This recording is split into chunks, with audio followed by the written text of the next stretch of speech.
কওমি সমুদ্রে আমি ঘোষণা করতে চাই, আপনি কওমি জননী। আজ থেকে আপনাকে এই উপাধি দিলাম। আসসালামু আলাইকুম বন্ধুরা, চলুন আমরা বাইতুল মুকাররমের খতিব মুফতি রুহুল আমিন সাহেবের কর্মকাণ্ড দেখে আসি যে উনি কিভাবে আওয়ামী লীগের দালালি করেছিলেন তার একটি খণ্ডচিত্র দেখে আসি।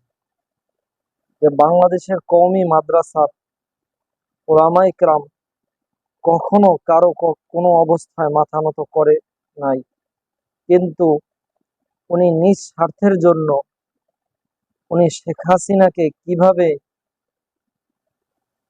ফুলিয়েছেন এবং কওমি আলেমদেরকে কিভাবে অপমানিত করেছেন, চলুন আমরা একটু দেখে আসি।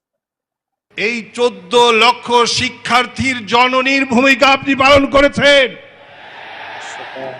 আজকে আমি এই মহা কওমি সমুদ্রে আমি ঘোষণা করতে চাই, আপনি কওমি জননী। আজ থেকে আপনাকে এই উপাধি দিলাম।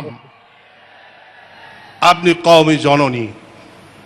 বক্তব্য পেশ করবেন আল্লামা মুফতি রুহুল আমিন সাহেব দামাত বরকাতুল আলিয়া, সভাপতি